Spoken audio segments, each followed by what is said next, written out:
মিস্তন্নি আছে কিন্তু আপনাদের। সরি, বাসা থেকে বের হতে হতে একটু লেট হয়ে গেছে। আজকে কোথায় যাব? কোথাও না, আজকে এই পার্কেই থাকবো। তো এখানে আপনাকে আমি প্রমাণ করে দিব কল্প কাহিনীতে যেসব প্রেম আছে বাস্তবে তার কোনো অস্তিত্ব। কিভাবে? যেটা আপনি নিজের চোখেই দেখবেন। তো তার আগে আপনি আপনার বান্ধবীকে কল দিয়ে আসতে বলেন। কেন, ও এখানে এসে কি করবে? একটা নিউট্রাল কাউকে লাগবে না, যে নিরপেক্ষ, ফেয়ার জাজমেন্টের জন্য। দিন দিন, কোন দিন?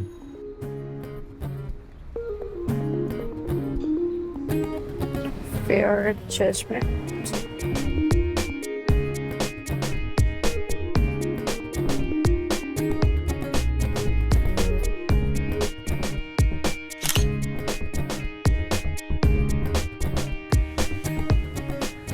ওই যে কাপলটা, ওদেরকে দেখে আপনার কি মনে হচ্ছে? কি মনে হবে, ওরা প্রেম করছে? ভালো করে দেখেন তো, কাউকে চেনেন? চিনতে পারছি না। সমস্যা নেই, না চিনলেও প্রবলেম নাই। এখন প্রবলেম হচ্ছে যে যেটা আপনার কাছে প্রেম মনে হচ্ছে দেখে, ওইটা আমার কাছে জাস্ট একটা মোমেন্টারি অ্যাট্রাকশন। মানে? মানে আচ্ছা, প্রেমের ব্যাখ্যা কি দিবেন আপনি, বলেন? প্রেম হচ্ছে পবিত্র স্বর্গীয় এক অনুভূতি, যা একজন মানুষ আরেকজনের জন্য ফিল করলে তাদের মধ্যে স্থায়ী একটা রিলেশনশিপ হয়, একটা জনম জনমের বন্ধন তৈরি হয়। সেটাই হচ্ছে প্রেম। বাহ, বেশ ডিপ। দেখে তো মনে হয় না। সেটা আপনাকে দেখলেও অনেকের অনেক কিছু মনে হয় না। যাই হোক, আপনার ব্যাখ্যা কি? খুবই সিম্পল। যেটা আপনার কাছে হোলি ডিভাইন কানেকশন মনে হচ্ছে, ওটা আমার কাছে শুধুই মাত্র ব্রেনের একটা কেমিক্যাল রিলিজ।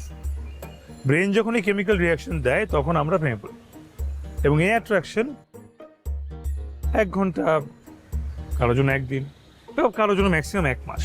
কিন্তু জনম জনম এবং আজীবনের সাথী এটা তো হতেই পারে না। আর এখানে আমার আর্গুমেন্ট। তো আপনার আর্গুমেন্টটা কি? যে প্রেম এক্সিস্ট করে না, প্রেম বলতে কিছু নাই, প্রেম ইজ জাস্ট আ মিথ। মানুষের হিউম্যান ইনস্টিংক্টকে খাঁচায় বন্দি করার জন্য it's just like a social politics. প্রেম আপনার কাছে পলিটিক্স? আপনি কি জানেন আপনি অসুস্থ?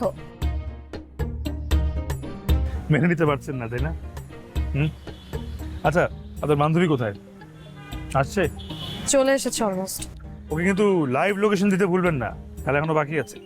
দিয়ে দিয়েছি already. Good, just wait and watch.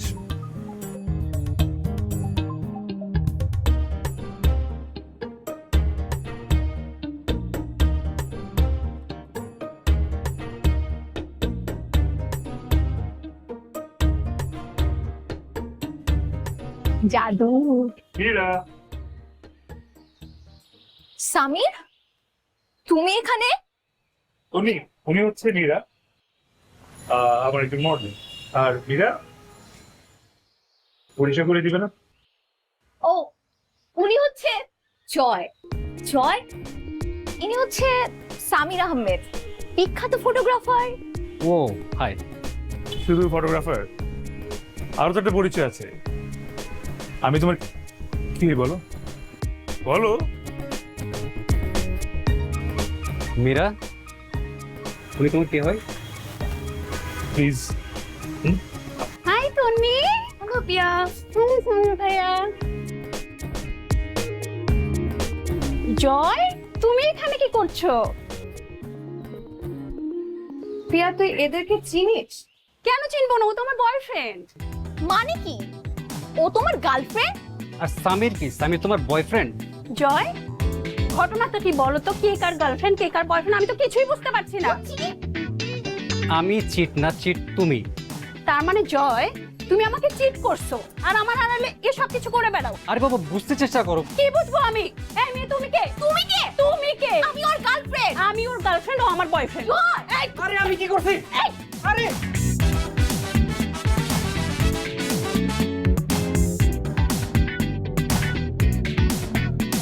বিষয়টা কি হলো কিছুই তো বুঝলাম না।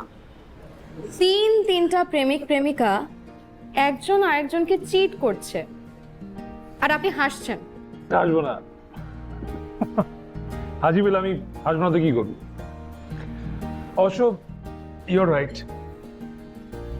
পুরো ব্যাপারটা আসলে কাকতালীয় না, মানে আমার একটু একটু হাত আছে। সেটা কি হবে?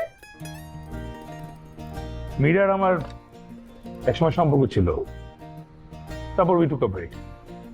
তো জয়কে মীরার টুকটা আমি দিই, জয় মীরাকে প্রপোজ করে, মীরা জয় প্রপোজাল অ্যাকসেপ্ট করে, আর ওরা যেখানে আসবে সেটা আমার আগে থেকে জানা, শুধু আপনাকে দিয়ে ইয়াকে দেখে দিচ্ছি করে। কিন্তু জয় আর পিয়াজি এনার রিলেশনশিপ সেটা আপনি কি করে জানেন? আমি নিজেই তো জয়কে চিনতাম না। জানার ইচ্ছা থাকলে সবই জানা সম্ভব, all thanks to social media. আচ্ছা ভাই, তবে এখন আপনি বলেন, আমি যেটা প্রুফ করতে চেয়েছি সেটা কি প্রুফ করতে পেরেছি? আপনি নিজের ধারণা প্রমাণ করার জন্য নিজের গার্লফ্রেন্ডকে ইউজ করেছেন, আবার হাসছেন। Meera girlfriend? No no no no, বললাম না ওপেন রিলেশনশিপে